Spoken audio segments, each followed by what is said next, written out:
তা আমরা যে হাদিস পড়েছিলাম, অন্যায় দেখলে মাস্ট বি আপনাকে বাধা দেওয়া লাগবে, হাতের দ্বারা, ক্ষমতার দ্বারা, পাওয়ারের দ্বারা, শক্তির দ্বারা, টাকা পয়সার দ্বারা, যার যা আছে। যদি না পারেন, শুধুমাত্র ফিলিস্তিনের কথা বলছি না, যেখানে অন্যায় দেখবেন বাধা দেওয়ার জন্য কি বলেন? এ হাত কি শুধু এই হাত? কথা বুঝতেছেন আপনারা? 2 নম্বরে যদি না পারা যায়, আপনার কাছে মুখ আছে, আপনার কাছে মানববন্ধন করার জিনিসপত্র আছে, প্রতিবাদ করার মতো পত্রিকা আছে, মিডিয়া আছে, এইটার মাধ্যমে করবেন, যেটা সারা পৃথিবীতে মুসলমানের এই দ্বিতীয় পর্যায়ে আছে। এটা যদি কেউ না পারেন, অন্তর দ্বারা ঘৃণা করবেন আর মনে মনে পরিকল্পনা করবেন কি করে এটা বন্ধ করা যায়। চোর ঢুকে একটা একটা করে সব জিনিসপত্র নিচ্ছে, আপনি দেখতেছেন। মনে মনে আপনি সিদ্ধান্ত নেবেন যে এখন যদি চিল্লাপাল্লা করি, ওর হাতে তো ছুরি আছে, আমাকে কোপ দেবে। কি করা লাগবে তখন?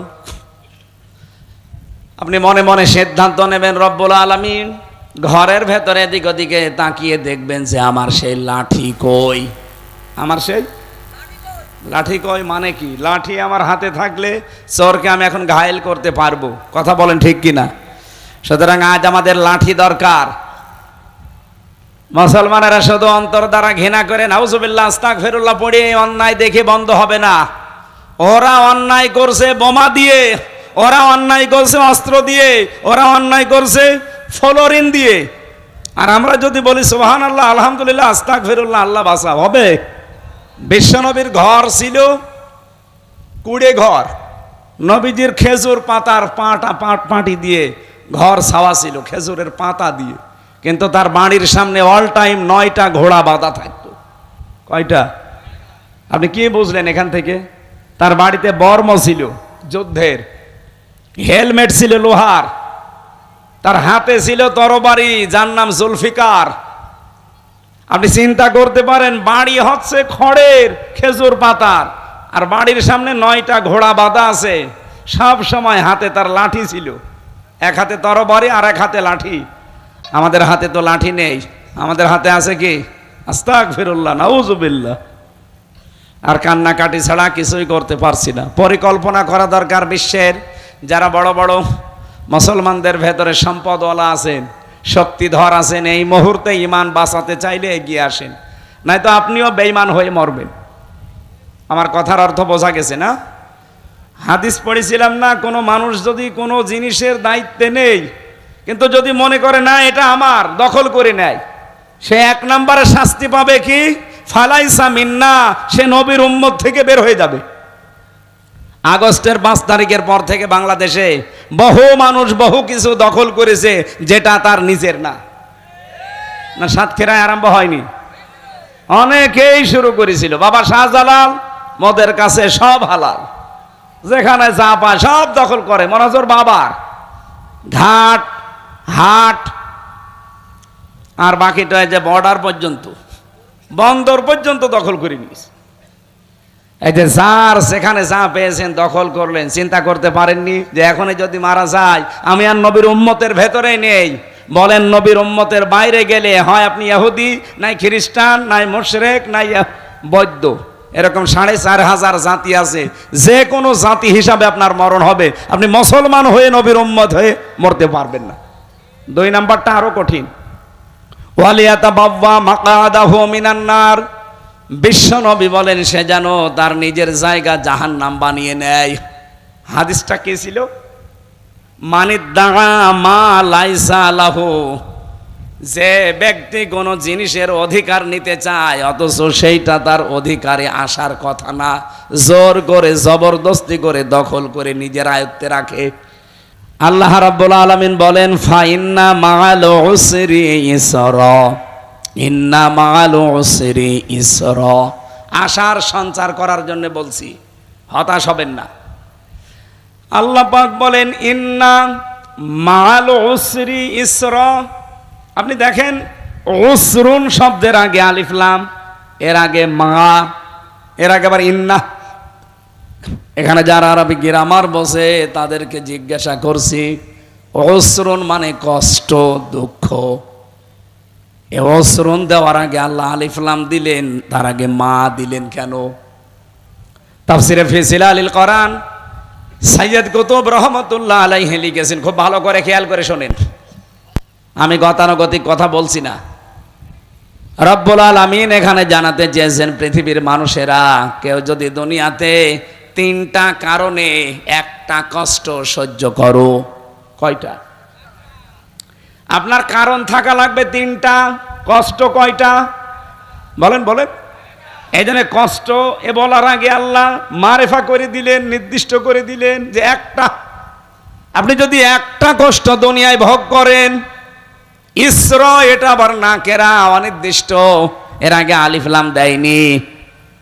ভালো করে খেয়াল করেন, কে চলে যাচ্ছে আসছে ওদের দেখার দরকার নেই, এদিকে খেয়াল করেন। আমি আপনাকে জিজ্ঞাসা করবো এখনই, একটা কষ্ট দুনিয়াতে যদি আপনি ভোগ করেন, কয়টা কারণে? না, হচ্ছে না, এইভাবে ক্লাস নেওয়া যাবে না।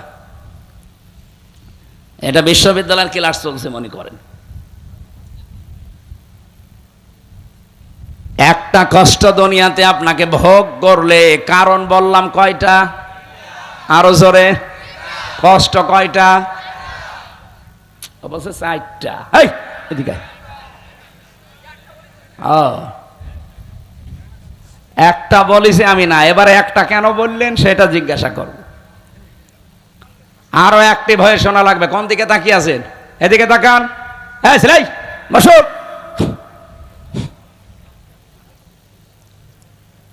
বলেন তো কষ্ট কয়টা, কারণ কয়টা? আপনি যে কোনো কারণে কষ্ট পাবেন, আর পরের ইসরা আল্লাহ দিয়ে দেবে না। কষ্ট পাওয়া লাগবে একটা তিনটা কারণে, আর কষ্ট যদি আপনি একটাও পান, এই পৃথিবী আর আখেরাত মিলে কমপক্ষে ৭০টা শোক আপনাকে আল্লাহ ভোগ করাবে না। এখনো সুবহানাল্লাহ বলার সময় হয়নি, শেষ করি আগে। আল্লাহ কিন্তু রিপিট করেছেন আয়াতটা 2 বার, সূরা আলাম নাসরর 5 এবং 6 নাম্বার আয়াত। একবার বলে দিলে তো অর্থ হয়ে যেত, দ্বিতীয়বার আবার বললেন কেন? আমি একটা দুইটা না, বহু তাফসীর মিলিয়েছি। সবচাইতে বেশি আমার কাছে বোঝার মতো মনে হয়েছে ফি জিলালিল কোরআন থেকে সাইয়্যিদ কুতুব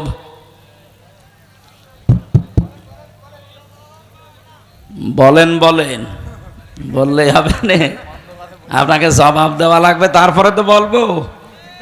আমি আন্দাজে বলেই গেলাম, আপনি শুনেই গেলেন না। আমি ওই রকম ক্লাস করি না। আধা ঘন্টা ক্লাস করব, দরকার হয় ওখান থেকে 10টা শিক্ষা নিয়ে বাড়ি যাবো। এই পড়তেছে কোন ছাত্র গো? বসো। 1-1.5 ঘন্টা বসে থাকতে পারো না? বিয়ে দিলে বউ টেকবে ওর? যা এবার চলে যা। আরো এখানে কত মেয়ের বাপ বসে আছে জানেন আপনি? আমি চলে যাচ্ছেন মানে? আমি যে পর্যন্ত বললাম এ পর্যন্ত বুঝেছেন কিনা বলেন তো? না, আপনি বোঝেননি। আলেমরাও এখনো পর্যন্ত ক্লিয়ার হয়নি। আপনার কষ্ট পাওয়া লাগবে একটা কারণ, কয়টা? যে কোনো কারণে কষ্ট পেলে হবে না। হাসিনাও তো যাওয়ার সময় কষ্ট পেয়েছে, কি কথা বলছে না কেন? কিন্তু ওর কষ্টের জন্য আল্লাহ ইসরা দেবে না। কষ্ট পাওয়া লাগবে কয়টা কারণে বলুন? 1 নম্বরে যদি আপনি আল্লাহর জন্য কষ্ট পান, 2 নম্বরে যদি রাসূলুল্লাহর জন্য কষ্ট পান, 3 নম্বরে যদি মানবতার জন্য কষ্ট পান। এই 3 কারণে যদি কেউ দুনিয়াতে কষ্ট পায়, কষ্ট কয়টা? আরো জোরে। এই জন্য কষ্টের আগেই দেখবেন মারা, এর আগে আলিফ লাম নির্দিষ্ট করে আল্লাহ জানাতে চেয়েছেন, এক একটা কষ্টের জন্য আমি আল্লাহ গ্যারান্টি দিলাম ইসরা। এটা আর মারেফা না, এটা নাকেরা। তাফসীর ফি জিলালিল কোরআন উনি লিখেছেন, একটা কষ্টের কারণে ৭০টা সুখ আপনাকে আল্লাহ ভোগ করাবে। সুবহানাল্লাহ ওয়ালহামদুলিল্লাহ লা ইলাহা ইল্লাল্লাহ, সুবহানাল্লাহ আলহামদুলিল্লাহ লা ইলাহা ইল্লাল্লাহ, লা ইলাহা ইল্লাল্লাহ মুহাম্মাদুর রাসূলুল্লাহ। সাতক্ষীরাবাসী আমি আবার রিপিট করছি, কারণ এটা আজকে থেকে বাড়িতে নিয়ে এসে আনন্দ করা লাগবে। সিস্টেম আপনি পরের আয়াতে দেখেন, পৃথিবীতে কেউ যদি অবৈধভাবে একটা সুখ ভোগ করে, কয়টা? আপনি শব্দের দিকে খেয়াল করে মিলাবেন। আপনি যদি অবৈধভাবে একটা সুখ ভোগ করেন, কমপক্ষে ৭০টা দুঃখ আপনাকে আল্লাহ ভোগ করাবে। সুখ কয়টা? বলেন বলেন। কিভাবে? অবৈধভাবে। এই যে 15.5 বছরে যারা ছিল তারা সুখ পায়নি, কি বৈধভাবে না অবৈধ? এই কথা বলা লাগবে। তাহলে এক একটা অবৈধ সুখের কারণে দুঃখ ভোগ করাবে আল্লাহ কয়টা? এই জন্যই তো ৬ গোষ্ঠী সব বিদায় নিয়েছে। কারণ আপনি নিজেও জানতেন এই আসনের যিনি রবি আহমেদ, নাকি নাম মোশতাক আহমেদ রবি, উনি জানতো না যে সরকার অবৈধ সরকার, বিনা ভোটের সরকার। তারপরও আগ বাড়িয়ে বলছে আমারেও দেন, আমিও হয়ে গেলেন আপনি এমপি, বিনা ভোটের এমপি। দিনের ভোট রাতে হয় সেই এমপি। এই কথা বলেন না কেন? এরকম এমপি হওয়ার পরে আপনি অবশ্যই সুখ পেয়েছেন না পাননি? কয়টা? একটা। 15.5 বছরে কত সুখ পেয়েছে আপনি জানেন? টাটকা আর মরা সুখ মিলে আমি নাম নিলাম না। আপনি টের পাচ্ছেন কি বলি? কাওয়া কাকুর মতো মানুষ আজরাইল দেখে ঘুরে এসেছে, তারপরও সে সুখ থেকে বঞ্চিত না। শরীর চলে না, তারপরও নাকি রাত 2টা পর্যন্ত বিভিন্ন নায়িকা গায়িকা তার কাছে গিয়ে শরীর টিপে দিত আল্লাহর নামে। বলেন নাউজুবিল্লাহ। শরীর চলে না কাওয়া কাকুর, অথচ সুখ দুনিয়ায় পেয়েছে না পায়নি? বলেন। এই যে হাসাও মাহমুদ, এর চরিত্র এখন প্রকাশ পাচ্ছে। টাকলা মুরাদ, এর এখনো পর্যন্ত ইন্টারনেটে 6 মিনিট 8 সেকেন্ডের অডিও রেকর্ড আছে। এত নিকৃষ্ট কথা মেয়েদের সাথে মানুষ বলতে পারে? সে একটা মন্ত্রী ছিল। এরকম অবৈধ এমপি, মন্ত্রী, উপজেলা চেয়ারম্যান, মেয়র, অনেক ডিসি, এসপি, অনেক টিওন, ওসি মিলে বাংলাদেশে 1628 জন মানুষ দায়িত্বে ছিল। এই মানুষগুলো 15.5 বছরে যারা অবৈধ সুখ পেয়েছেন, একটা, কয়টা? একটা সুখও যদি অবৈধভাবে ভোগ করে থাকেন, ৭০টা দুঃখ আল্লাহ আপনাকে ভোগ করাবে। এবার ঠেলা টের পান। এক একটা সুখের জন্য যদি ৭০টা হয়, 15.5 বছরে অন্তত 1000 সুখ তো পেয়েছেনই। তাহলে আপনি ক্যালকুলেটর দিয়ে হিসাব করেন, ক্যালকুলেটর নষ্ট হয়ে যাবে, আপনার দুঃখ শেষ হবে না। আমার মনে হয় কথা আপনি বুঝেছেন। এখন যদি না বোঝার ভান করে থাকেন, এদিকে আসেন। কানের নিচে এমন জোরে 2টা দেব, আপনি সব টের পেয়ে যাবেন। আপনি টের পাচ্ছেন না মানে? আগস্টের 5 তারিখের পর থেকে আজকে এপ্রিলের 7 তারিখ, এই 1 মাস 2 দিন হলো বাংলাদেশ দ্বিতীয়বার স্বাধীন হওয়া। 8 মাস। এই 8 মাস 2 দিনের ভেতরে প্রায় 27 বারের ওপরে ওরা চেষ্টা চালিয়েছে দেশটা যেন অশান্ত হয়। প্রত্যেকটা আল্লাহ নষ্ট করে দিয়েছে। কারণ তারা যে অবৈধ সুখ ভোগ করেছে, তার জন্য দুনিয়া আখেরাত মিলে তাদের এক একটা সুখে ৭০টা দুঃখ ভোগ করা লাগবে। তারপরে অন্য কথা। এই জন্যে তো হতাশ হয়ে গেছে যে না, আর মনে হয় হবে না। কিছুদিন পরে পরে শয়তান ধোকা দেয়, শয়তান নাড়াচাড়া দেয়, আর বলে আমি চট করে চলে আসবো। তারপরে যেই দেখে যে না, এ দেশের মানুষ এখনো সোচ্চার আছে, বলে না পরে।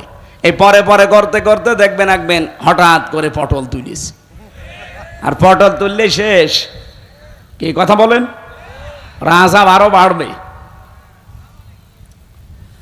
এবার আসেন তো মূল কথায়। এই যে যারা পরকীয়া প্রেম করেন, এটাও তো একটা সুখ। এখানে একজন বলছে, এই এলাকায় কি এসব নেই? পরকীয়া প্রেম যারা করেন, অবশ্যই আপনি সুখ পান না পান না? এটা কি বৈধ সুখ না অবৈধ? আরো জোরে। এরকম অবৈধ সুখ যারা পাচ্ছেন, আপনি লিখে নেন কোরআনের কথা। অবশ্যই আপনাকে সত্তরটা দুঃখ ভোগ করা লাগবে। এখন এই রাস্তায় যারা আছেন, আজকে এখনই তওবা করেন যে জীবনে আর এ লাইনে যাব না। নারী হোক আর পুরুষ হোক, এই মুহূর্তেই সাতক্ষীরার এই ময়দানে সিদ্ধান্ত নেওয়া লাগবে যে যা করেছি ভুল। অবৈধ এই সুখে কোনো শান্তি নেই। সাময়িক একটা অবৈধ সুখ ভোগ করলে দুঃখ পোয়ানো লাগবে দুনিয়া মিলে আখেরাত মিলে কয়টা, আরো জোরে। সুতরাং এখনই আপনি আমার হাতে হাত দিয়ে দরকার হয় তওবা করেন। পরকীয়া প্রেমে যারা আছি, এখনই আমি তওবা করে ওদের নাম্বার ডিলিট করে দেব। বিশেষ করে যাদের ভাবির সাথে লাইন আছে, মনে করছেন হুজুর কিছু জানে না, এলাকায় বহু মানুষ আল্লাহর নামে চালাচ্ছে। এমনকি প্রতিবেশীর স্ত্রীর সাথে লাইন আছে। এই কথা বলছে না কেন? এই পৃথিবীতে আল্লাহ তিন শ্রেণীর মানুষের প্রতি সবচাইতে বেশি রাগান্বিত হয়ে থাকে। তার অন্যতম তারা যারা নিজের প্রতিবেশীর স্ত্রীর সাথে লাইন করে। এরকম কারা আছেন হাত তোলেন তো। আলহামদুলিল্লাহ, মানুষগুলো অনেক সচেতন আছে। যদি কেউ থেকে থাকেন, এমনকি বিবাহিতা মেয়েদের সাথে যাদের লাইন আছে, আরে ভাই আপনি কি আর লোক পান না? সে তো একজনের সংসারে আছে নাকি, আবার ঘুরে ফিরে তার সাথে লাইন করা লাগবে মানে? সুতরাং এরকম কাজ কারবার যারা আছেন পরকীয়া প্রেমে, এই মুহূর্তে তাদের নাম্বারগুলো এক্ষুনি ডিলিট করে দিন। কারা কারা রাজি আছেন এই কাজ করতে হাত তোলেন। আপনারা আছেন এই লাইনে। যাক, এলাকার মানুষ অনেক শক্তিশালী। আশা করছি, আমি হাসির জন্য বলি নাই, আমি পরিবর্তনের জন্য বলছি। এক একটা অবৈধ সুখ ভোগ করলে কয়টা করে দুঃখ যন্ত্রণা ভোগ করা লাগবে? আরো জোরে বলেন। আল্লাহ আমাকে সহ প্রত্যেককে তুমি এই গোনা থেকে, অবৈধ সুখ ভোগ করা থেকে বাঁচাও। অনেক মানুষ এখনো পর্যন্ত ধান্দায় আছে যে তাড়াতাড়ি দেন, তাড়াতাড়ি দিয়ে কি করব? আপনি যে তাড়াতাড়ি দিতে চান, এখনই যদি আবার দিয়ে দেয় সংস্কার না করে, ও যারা আছে তারা তো আবার দিনের ভোট রাতে করবে। কে কথা বলেন? আর দিনের ভোট রাতে করলে কি শোকটা অবৈধ হবে না বৈধ হবে? আমরা শোক পেতে চাই, কিন্তু বৈধভাবে।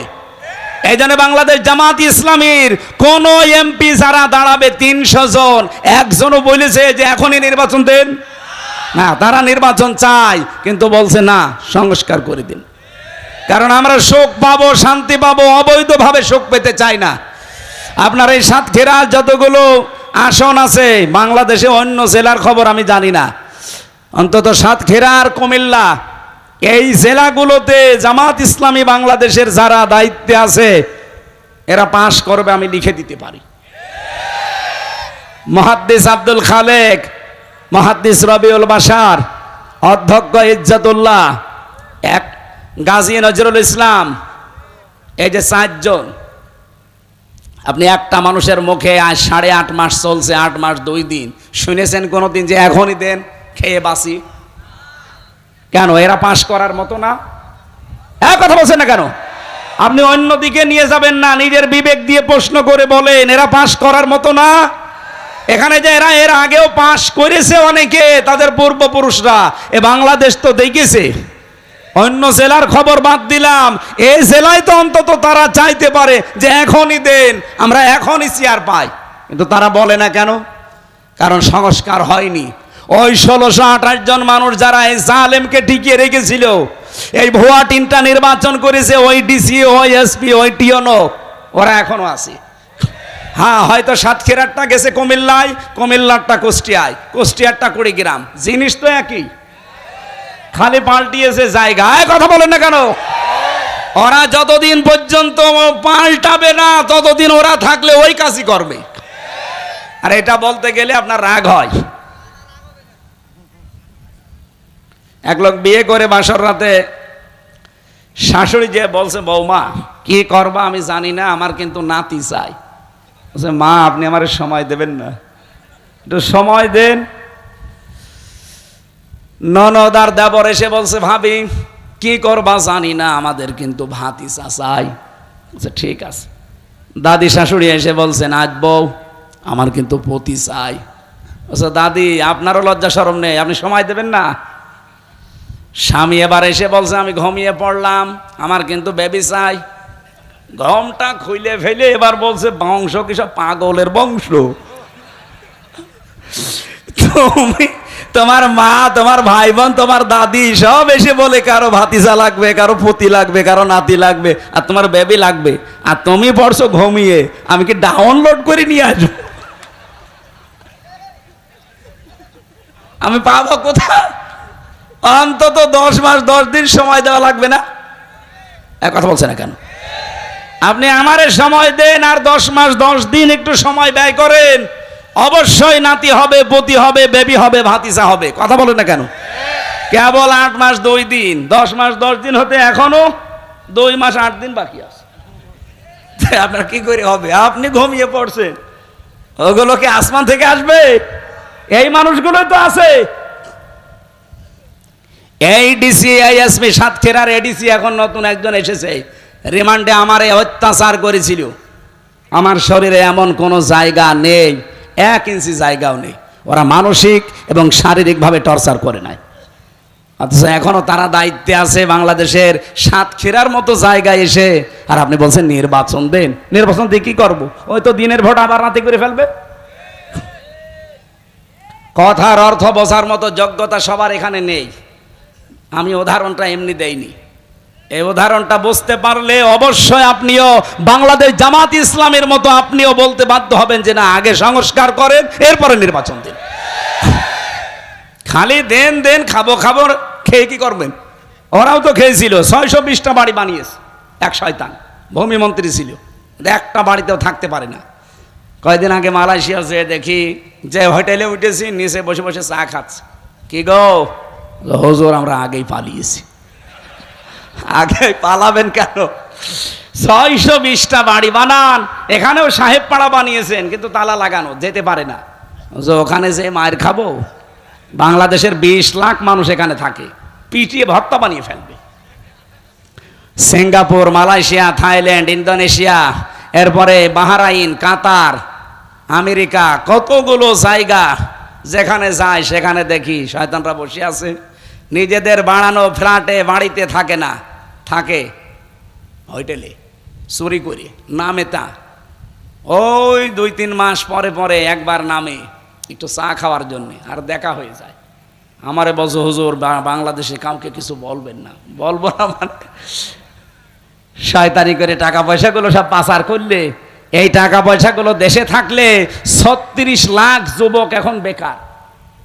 এই মানুষগুলোর কর্মসংস্থান তৈরি হতো, এরা বাইরের দেশে গিয়েও বৈষম্যের শিকার হচ্ছে। মালয়েশিয়া যে দোকানে আমি এই যে জামাটা সেলাই করতে গিয়েছিলাম, ওনারে বললাম যে ভাই বাড়ি কোথায়? বলছে যশোরে। যশোর কোন দেশে? এই পাশের জেলা, ওর বাড়ি যশোর অভয়নগরে। 5 জন কাজ করছে দোকানে, পাশে যে আছে তার বাড়ি পাকিস্তানে, ওই পাশে 2 জন বসে আছে সেলাই করছে, ওর বাড়ি ইন্ডিয়াতে, তামিলনাড়ু, আর একজন আছে থাইল্যান্ডের। বললাম যে 5 জন আপনারা কাজ করেন, কার কেমন কি খরচ বলেন তো? প্রত্যেকের প্রতি মাসে 80,000 থেকে 1 লাখ টাকা উপায়। কত মনে করেন? 80,000 টাকা উপায় প্রতি মাসে মাসে বাংলাদেশের টাকায়। অথচ ওখানে বৈষম্য দেখেন, বাংলাদেশের যশোরের অভয়নগরের যে ভাইটা গেছে, ওই ভাইয়ের খরচ হয়েছে 6.5 লাখ টাকা। ইন্ডিয়া থেকে যেই 2 জন এসেছে, মাত্র খরচ তাদের 2,20,000 টাকা।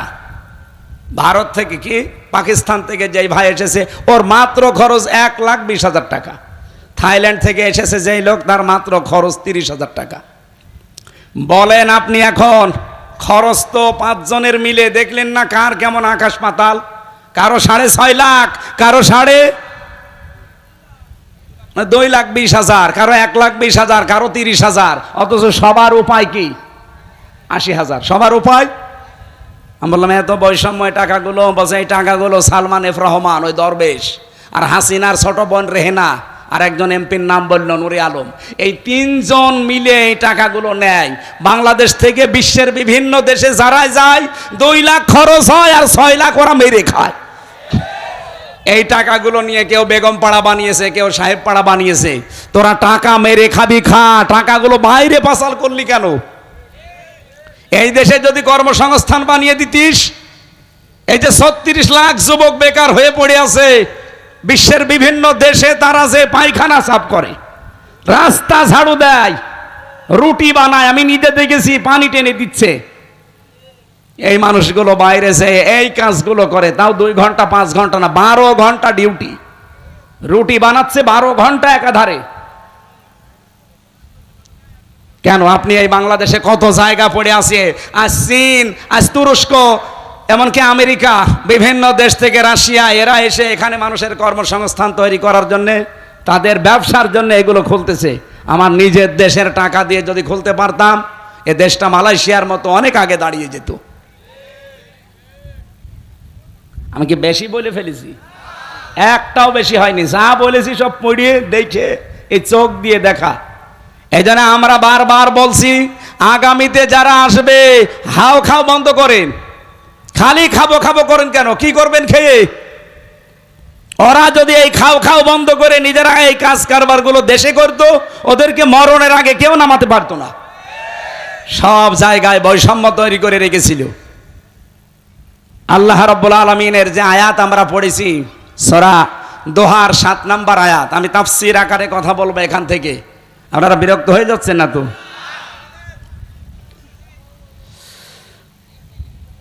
সুতরাং আমরাও নির্বাচন চাচ্ছি, এই দেশটাকে সংস্কার করে এমন এমন মানুষের হাতে আমরা দিতে চাই, সৎ এবং যোগ্য। সৎ বলেন, শুধু সৎ দেখলে হবে না, লোকটাকে যোগ্য হওয়া লাগবে।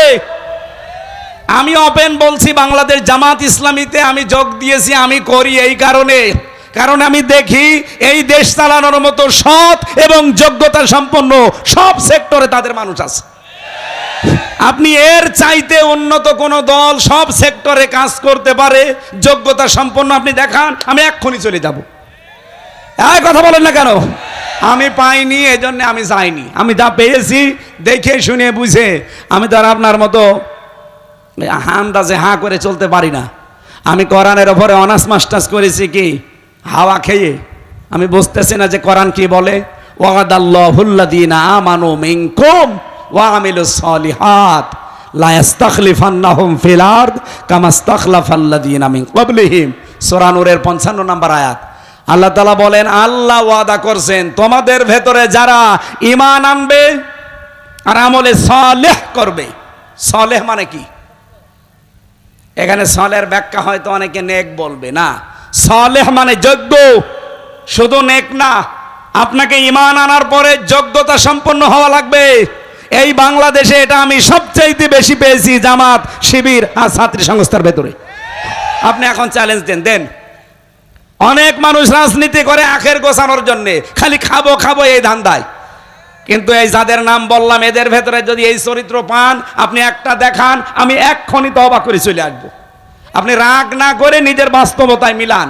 আপনাদের তো সাতক্ষীরার নিজে পরিচিত মাওলানা ইয়াসার রিয়াসাত আলী, আশা শুনি না, আমি নিজে গিয়েছিলাম, তার এক নাতি আমার সাথে পড়তো, এই যে আশরাফ ভাই, আমি সে মুয়াজ্জিম সাহেব, মুয়াজ্জিম, তার বাড়ি পর্যন্ত আমার মনে হয় এখনো মাটির বাড়ি আর টিনের বাড়ি। সে একজন এমপি, আর বাংলাদেশে এমপি পাই আমরা 620টা বাড়ি। আরে শয়তান, তোর বাড়ি লাগে কয়টা? হ্যাঁ, আমার একটা বাড়ি থেকে, বাবার বাড়ি কুষ্টিয়া হালসা, নিজের বাড়ি কুষ্টিয়া শহরে। এই আমার চিন্তা হয় যে আমার তো ছেলে নেই, আমার 3টা মেয়ে, যা করবো কামাই সব খাবে জামাই, ও সাথে আমি কামাই করে করবো কি? তাই আমার ভয় হয়। আর ওই সন্তানদের, তাও তো আমার 3টা ছেলে আছে, জামাই তো অন্তত খাবে। আর ওদের ছেলে নেই, মেয়ে নেই, বাড়ি আছে 620টা, ওর খাবে কে? ওর চোখ বন্ধ হয়ে গেলে ওগুলো কুকুর শিগালে খাবে। কথা বলেন না কেন? আমার ভাইরা, এই জন্য সৎ এবং যোগ্য যারা, আবার খেয়াল করেন, ঈমান থাকা লাগবে এবং সৎ যোগ্য হওয়া লাগবে। তাহলে আল্লাহর ওয়াদা, জমিনের শাসন ক্ষমতা আল্লাহ তাদেরকে দেবেন। আল্লাহ এতটুকু শেষ করেননি, আল্লাহ বলেন কামাস্তাখলাফাল্লাযীনা মিন ক্বাবলিহিম, লামে তাকিদ নুনে সাকিলা, গ্যারান্টি দিচ্ছি তোমাদের আগে যারা এই 2টা গুণ ছিল তাদেরকে আমি জমিনে শাসন ক্ষমতা দিয়েছিলাম। আল্লাহর ওয়াদা মিথ্যা হবে? আমরা যেহেতু দেখতে পাচ্ছি সামনে পরিবেশ তৈরি হচ্ছে, মাত্র 15 জন মানুষ চাইতো এই দেশে ইসলাম কায়েম হোক আগস্টের 5 তারিখের আগে। আর এখন এই যে এপ্রিলের 1 তারিখে জরিপ বের হয়েছিল আন্তর্জাতিকভাবে, বাংলাদেশে এখন 100 জনের 66 জন মানুষ বলছে আমরা ইসলাম চাই। অথচ 8 মাস আগে মাত্র 100 জনের 15 জন বলতো যে আমরা ইসলাম চাই। কয়জন বলেন বলেন? তার ভেতরে আশরাফ সাহেব একজন, মনে করেন হামজা একজন, এরকম মাত্র 100 জনের 15 জন। আর 8 মাসের ব্যবধানে এখন 100 জনের 66 জন মানুষ চাচ্ছে যে দেশে ইসলাম কায়েম হোক, হিন্দু পর্যন্ত। এই গোবিন্দ পরামানিক এ কি মুসলমান না হিন্দু? এ কয়েকদিন আগে স্ট্যাটাস দিয়েছে, সংবাদ সম্মেলন করে বলিস, এমনকি লাইভ করে বলছে যে বাংলাদেশে যদি ইসলাম আসে আমরা অন্য জাতির লোকেরা সবচাইতে নিরাপদে থাকতে পারবো। সুতরাং সুযোগ কিন্তু আসতেছে। মা ওয়াদ্দাআকা রব্বুকা ওয়া মা ক্বালা, কোনো আফসোস নেই, কোনো চিন্তা নেই, কোনো টেনশন নেই। আল্লাহ আমাদের ছেড়েও দেয়নি, আমাদের ত্যাগও করেনি, এমনকি আমাদের উপর আল্লাহ অসন্তুষ্ট না। পরীক্ষা তো আল্লাহ নেবেই। বিশ্ব নবীকে তাই 40 দিন পরীক্ষা নিয়েছিলেন। এই আয়াতটা নাজিল করার আগে ওহী বন্ধ ছিল কতদিন? 40 দিন। আপনজন যারা আছে তারা পর্যন্ত উল্টাপাল্টা কথা বলছিল, এমনকি নিজের চাচি আবু লাহাবের স্ত্রী ওই কথা বলেছে মুহাম্মদের কাছে যে শয়তান আসে, সেই শয়তান তাকে ত্যাগ করেছে। বলেন নাউজুবিল্লাহ। আজও বাংলাদেশের এই 15.5 বছর, এমনকি এই ফিলিস্তিনের দৃশ্য দেখে গতকাল তাসলিমা নাসরিন এই কোলাঙ্গার মহিলা কাল স্ট্যাটাস দিয়েছে, কোথায় তোদের আল্লাহ? ফিলিস্তিনে যা হয়ে গেল, আল্লাহ যদি থাকতো তে কিছু করতো। এরকম কোলাঙ্গার গুলো দেখে দেখে আশ্রয় দেয় এই মুশরিকরা। এই বাংলাদেশের যারা ইসলামের, যারা মানবতার যারা ক্ষতি করে তাদেরকে ওরা আশ্রয় দেয়।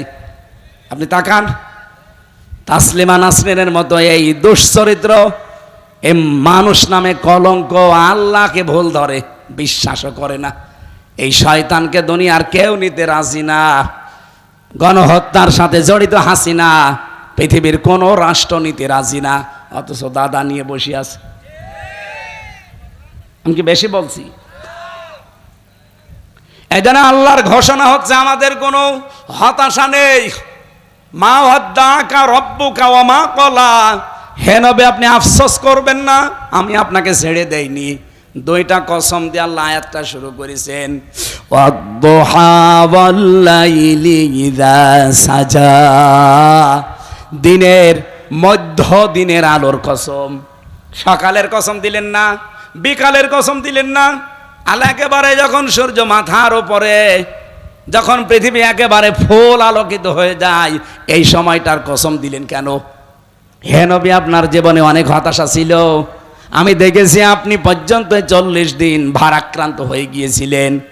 আর ওরা আপনাকে বিভিন্ন রকমের কথা বলতে বলতে একেবারে নাজেহাল করে ফেলেছে, নিজের আপন চাচি পর্যন্ত।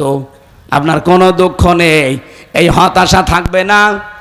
একেবারে দিনের মধ্য দিন যখন সূর্য মাথার উপরে, এই সময়ের কসম দিলাম। অল-লাইলি ইযা সাজা, রাতের কসম দিলাম কেন? এতদিন যারা আনন্দ করেছে, রাতের আধারের মতো তাদের জীবনে অন্ধকার নেমে আসবে। আপনি দেখেছেন না, এই দেশে যারা অবৈধভাবে সুখে ছিল তাদের জীবনে কোনোদিন আমরা কল্পনাও করি নাই যে সময় পাল্টাতে পারে। আল্লাহ পাক এমন অন্ধকার ঢেলে দিয়েছেন, 5 মিনিট সময় চেয়েছে তাও পাইনি। এমনকি এত পেয়াদা, পাইক পেয়াদা, এত লোকজন, এত খাদেম, যাওয়ার সময় একটা লোকও সাথে পাইনি। কথা বলেন না কেন? কি হতাশা নেমে এসেছিল জীবনে।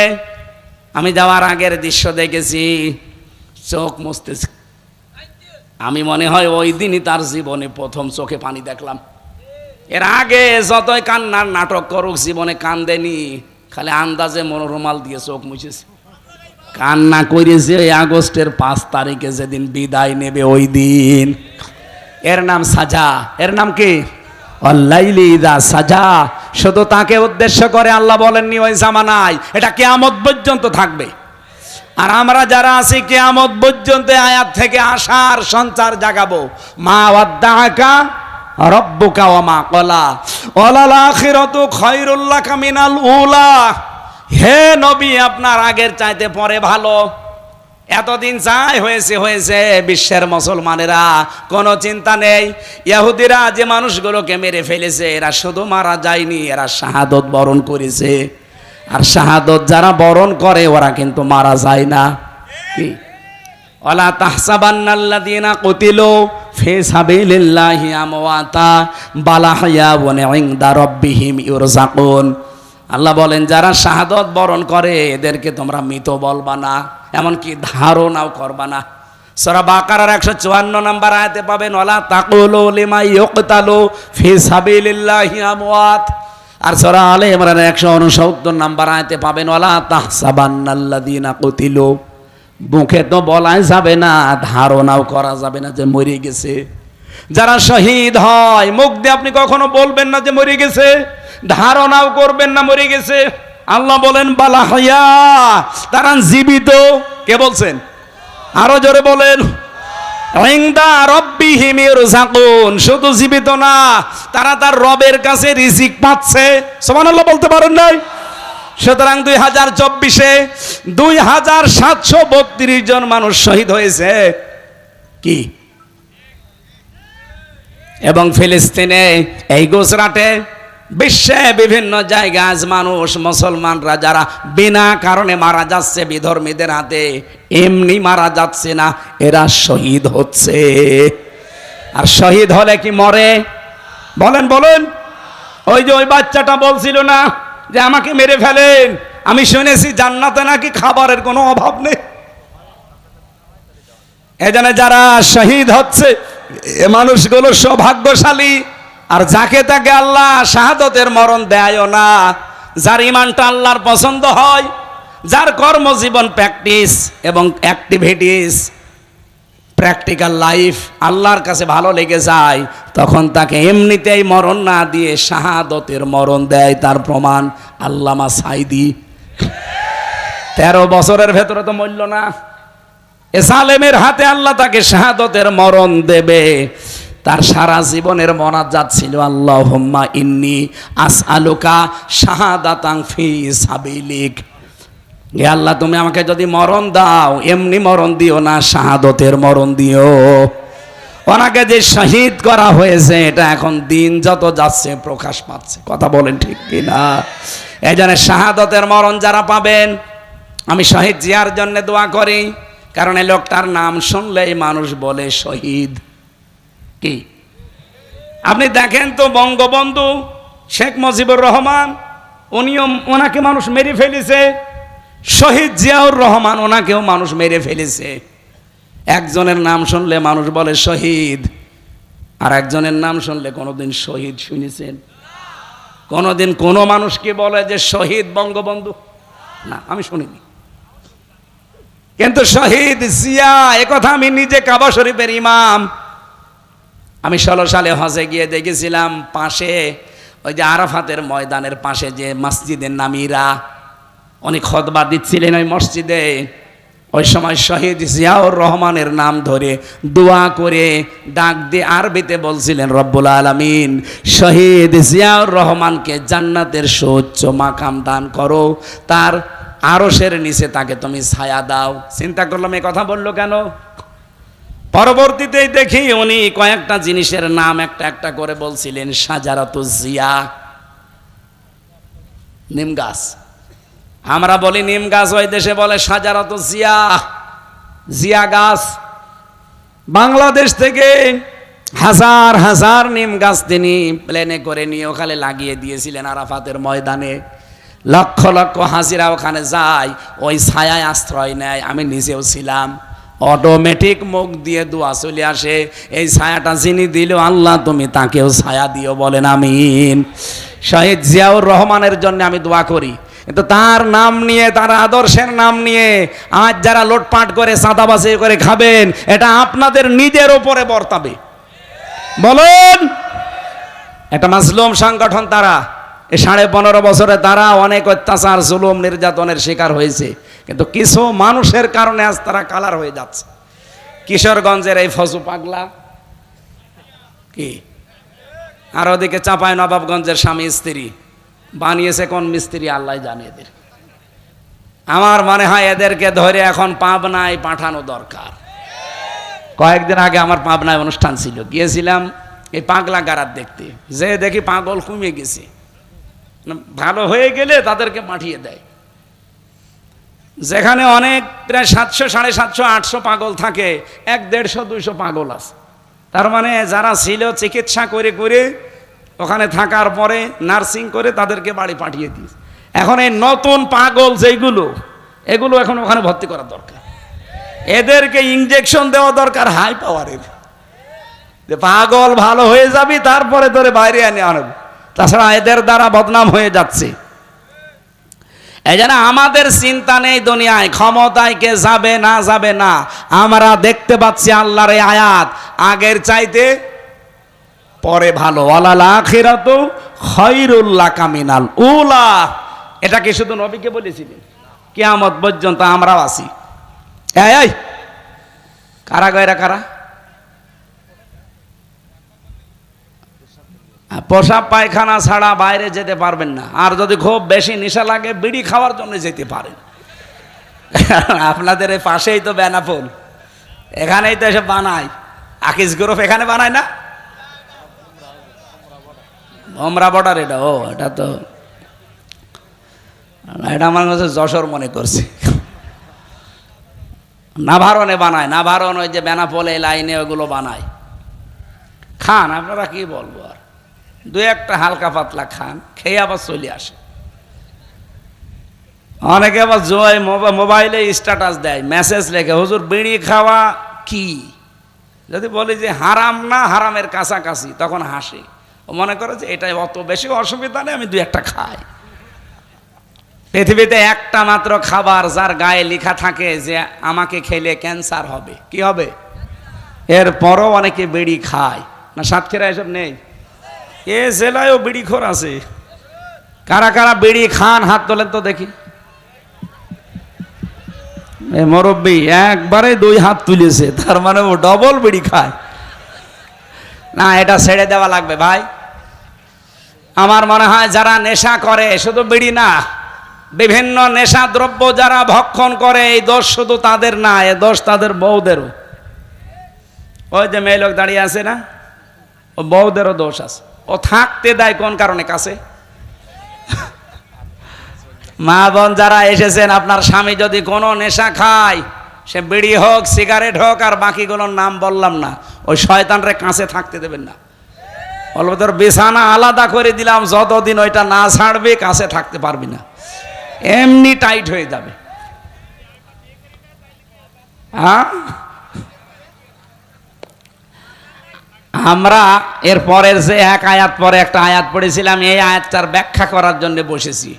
আমি জানি এখানে যারা আছে, এমনকি যারা আপনারা শুনছেন, এই আয়াতের বাংলা যে অর্থ আমি জিজ্ঞাসা করব, যদি বলতে পারেন। আমার বিশ্ববিদ্যালয়ে মাস্টার্সে যখন ভাই ভাই চলছিল, ওই যে ওকেও ভাই ভাই ডেকেছি, ওরা তো 8টা 10টা প্রশ্ন করেছি, আমারে মাত্র একটা প্রশ্ন দিয়েছিল, ওই সেই প্রশ্নটা আজকে আছে।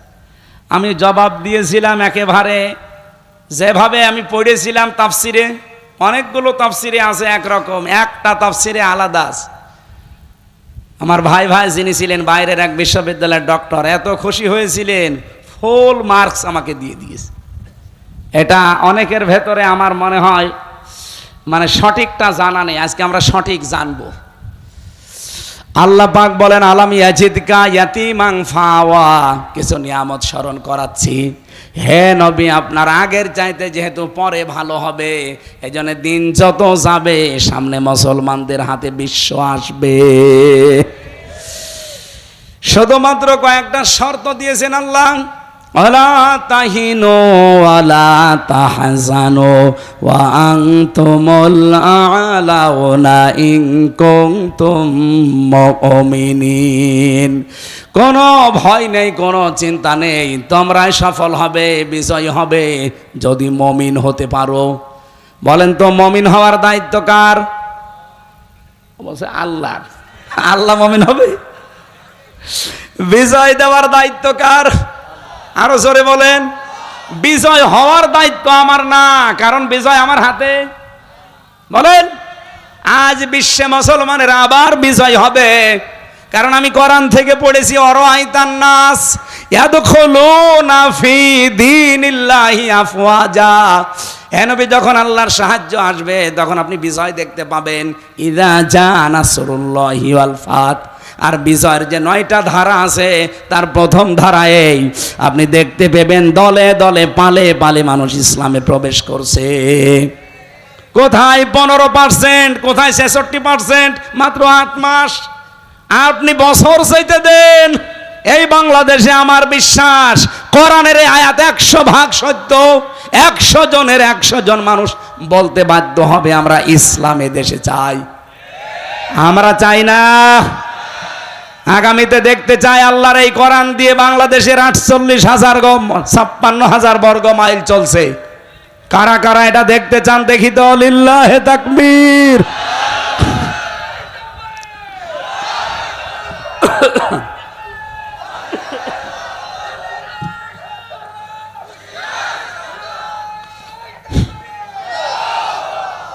আমার ভাইরা এবার একটু খেয়াল করেন, আল্লাহ নবীজিকে স্মরণ করাচ্ছেন।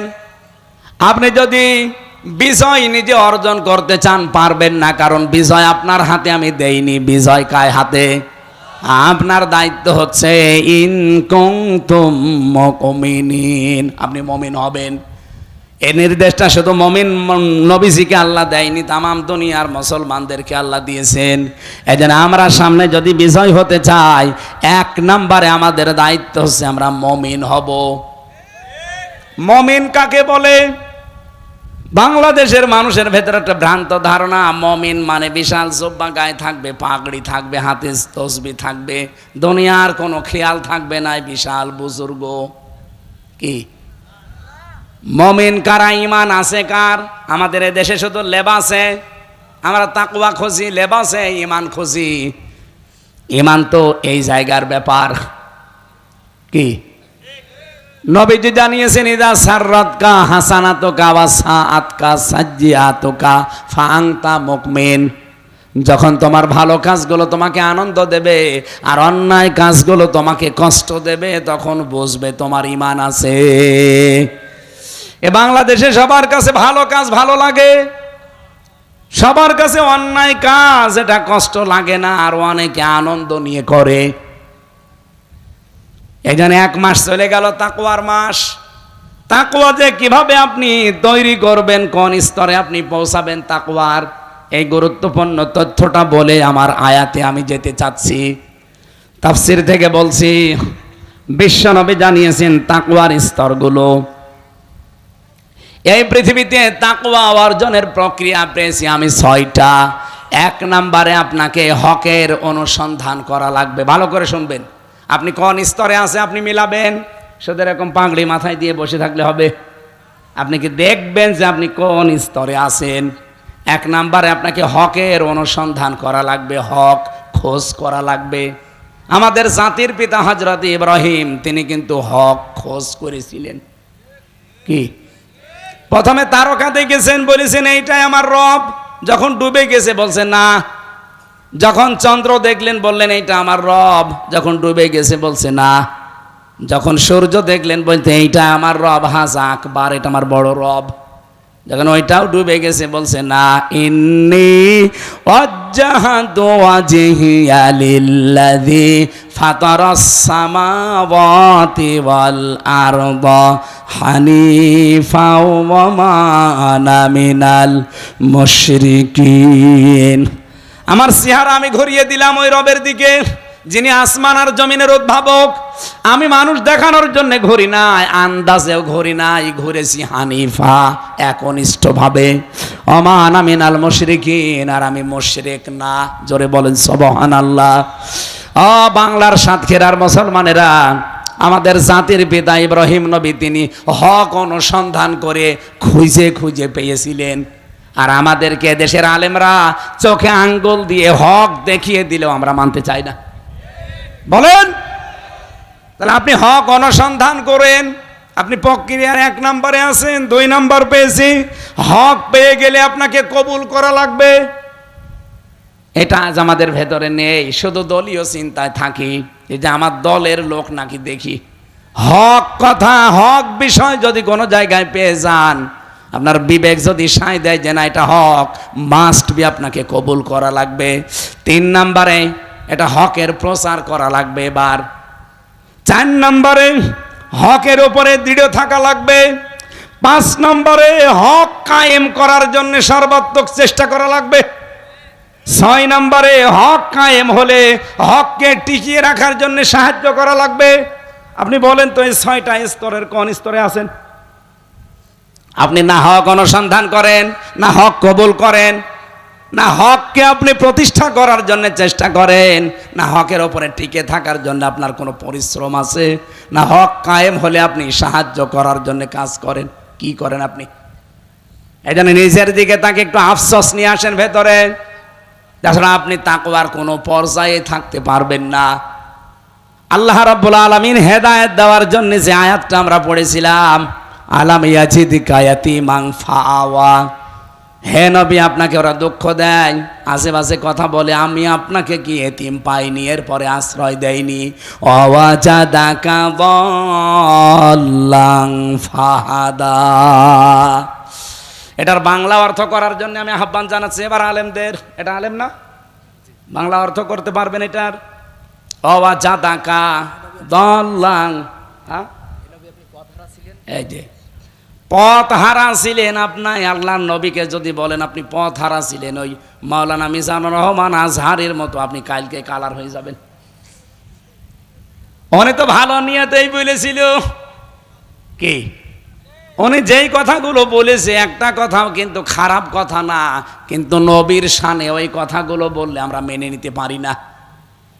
উনি নবীকে কাউবয় বলেছিল, এটা বাংলাদেশ না বিশ্বের মুসলমানেরা এই শব্দটা অভ্যস্ত না, কিন্তু নবী তো ছাগল চড়িয়েছে না চড়াননি?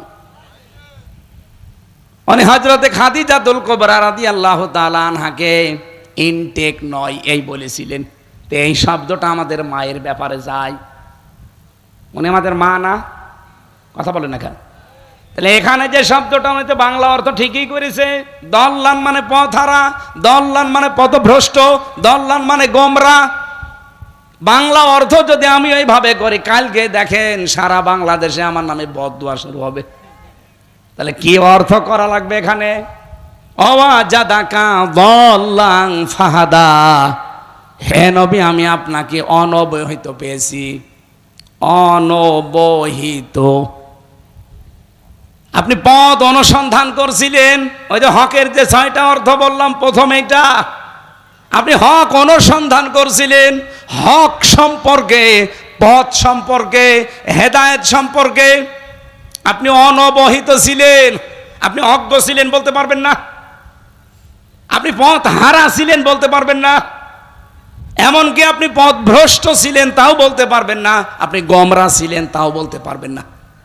কেন? নবীদের শানে কথাগুলো যায় না, অথচ বাংলা অর্থ কিন্তু এটাই। সূরা ইউসুফের 23 নম্বর আয়াতটা পড়ার জন্য বলছি আলেমদের। ওখানে আছে সূরা ইউসুফের 23 নম্বর আয়াতে আপনি পাবেন,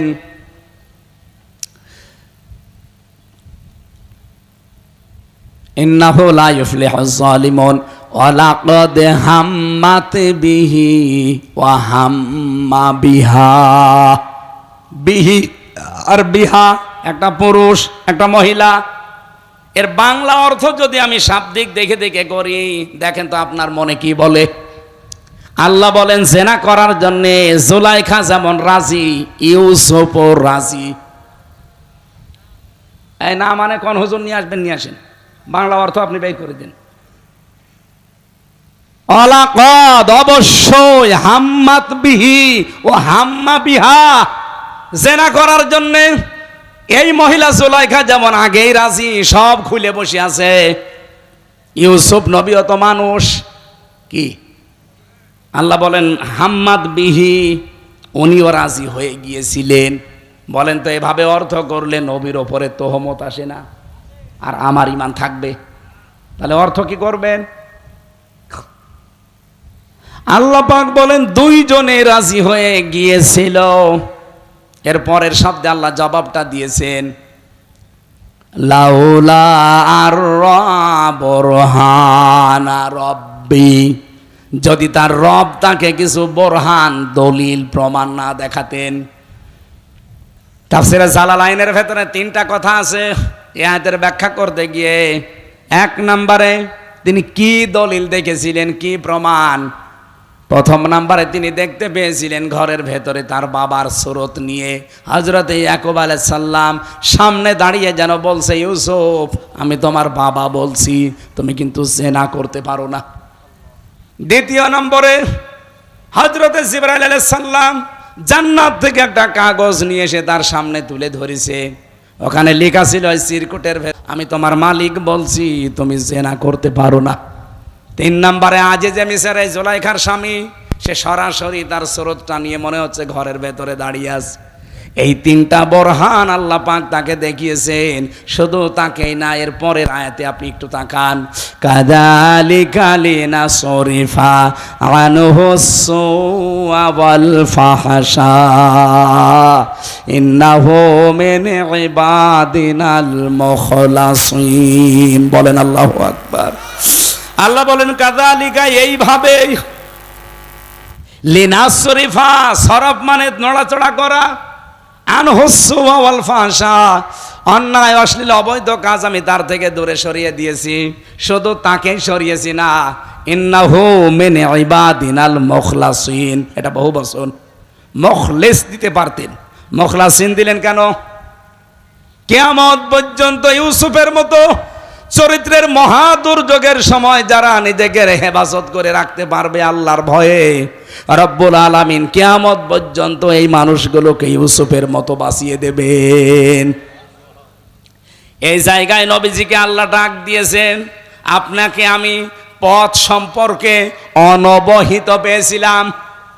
আমি যদি ওই দিন ওই মাস্টার্সের ভাই ভাই বলতাম, স্যার হে নবী আপনাকে আমি গোমরা পেয়েছি, পথভ্রষ্ট পেয়েছি, আমার 100 নাম্বারের 100 নাম্বার না 0 দিত। কারণ আমি নবীর ওপর একটা খারাপ ধারণা দিয়ে দিলাম। যেই বলেছি অনবহিত পেয়েছি, উনি বলছে যান আপনার হয়ে গেছে, একটা জবাব দিয়েই উনি খুশি। অথচ ওরে জিজ্ঞেস করেন 5-6টা প্রশ্ন করিস, আর আমার মাত্র একটা প্রশ্ন ছিল। রব্বুল আলামিন বলেন আপনাকে আমি পথের অনুসন্ধানকারী পেয়েছি, পথ সম্পর্কে ও অনবহিত পেয়েছি। এতটুকু আল্লাহ শেষ করে দিলেন না, ফাহাদা, এরপরে আপনাকে আমি নিজে পথের দিশা দিয়েছি। বলেন সুবহানাল্লাহ। আজ তামাম পৃথিবীর মানুষ আমরা, বিশেষ করে মুসলমানেরা আজ পথ সম্পর্কে উদাসীন। আমরা সবাই পথ খোঁজ করতে আসি কম বেশি। রব্বুল আলামিন তোমার হাবিবকে যেভাবে হেদায়েত দিয়েছিলে, তুমি আমাদেরকেও পথের দিশা দাও। বলেন আমিন। পথ মানে এখানে হাদা শব্দ দিয়েছেন আল্লাহ। হাদা মানে, আপনারা কি ঘুমাচ্ছেন না বেশি হয়ে গেল সময়?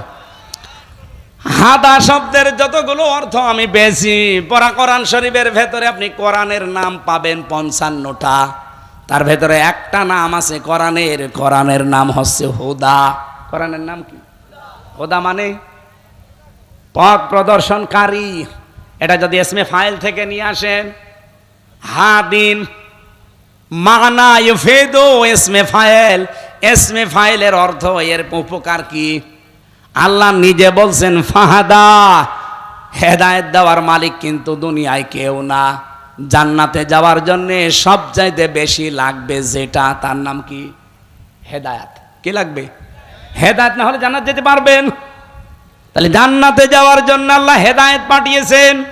পড়া কোরআন শরীফের ভেতরে বললাম 55টা নামের একটা নাম হচ্ছে হুদা বা হাদা। অমাং দাআ ইলাইহি হাদা, যে ব্যক্তি কোরআনের ডাকে ডাকে মানুষকে ডাকে, আল্লাহ তাকে হেদায়েতের উপরে রাখে। ফাকাদ হুদিয়া ইলা সিরাতিম মুস্তাকিম, কোন মানুষ যদি কোরআনের ডাকে সাড়া দিতে পারে কোরআনের হেদায়েতে, আল্লাহ নিজে তাকে সিরাতে মুস্তাকিম নসিব করে দেন। বলেন আমিন। তাহলে এখান থেকে আমরা পেয়েছি হাদা শব্দের ব্যাখ্যায় হেদায়েত পাওয়ার জন্য আল্লাহ কোরআন পাঠিয়েছেন। আর হেদায়েত না পেলে জান্নাতে যাওয়া যাবে না। সুতরাং আল্লাহর নবীও পথ সম্পর্কে অনবহিত ছিলেন, তাকে যেমন আল্লাহ পথের দিশা দিলেন, আমরাও আজ দিক বিদিক ঘুরে বেড়াচ্ছি।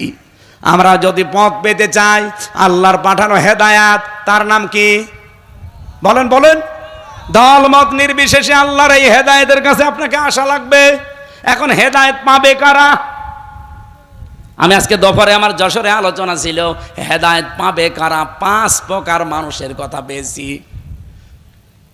সূরা বালাদের 11 নম্বর থেকে 18 নম্বর আয়াত পর্যন্ত আপনি ব্যাখ্যা বাড়িয়ে দেখবেন, এই 5টা গুণ যাদের ভেতরে আছে, ফাক্কু রাকাবা আও ইতআমুন ফি ইয়াউমিন যী মাসগাবা ইয়াতীমান যা মাকরাবা আও মিসকিনান যা মাতরাবা সুম্মা কানা মিনাল্লাযীনা আমানু ওয়া তাওয়াসাউ বিস-সাবরি ওয়া তাওয়াসাউ বিল মারহামাহ উলাইকা আসহাবুল মাইমানাহ। লম্বা করে দলিলগুলো বলা যাচ্ছে না, অনেক রাত হয়ে যাচ্ছে। এই 5টা গুণ দুনিয়াতে যাদের ভেতরে পাবেন, 1 নম্বরে ফাক্কু রাকাবা। দুনিয়ায় যে মানুষগুলো দাস মুক্তির জন্য চেষ্টা চালায়, এই বাংলাদেশে আজ প্রায় 73টার উপরে দল, শুধু 49টা নিবন্ধিত দল রাজনৈতিকভাবে, আর বাকিগুলোর নিবন্ধন এখনো নেই। সবাই কিন্তু এক কাজ করছে না। আমরা দেখতে পাচ্ছি এই দেশে একটা মাত্র দল, তারা মানুষকে মানুষের গোলামি থেকে মুক্ত করার জন্য চেষ্টা চালাচ্ছে। এই কথা বলা লাগবে। মানুষ মানুষের গোলামি করবে, এটা জায়েজ নেই। মানুষ মানুষের আইন মানবে, এটা হারাম। মানুষ আইন মানবে কার? ফাক্কু রাকাবা। এই গুণ যাদের ভেতরে আছে, তারা হেদায়েত পাবে।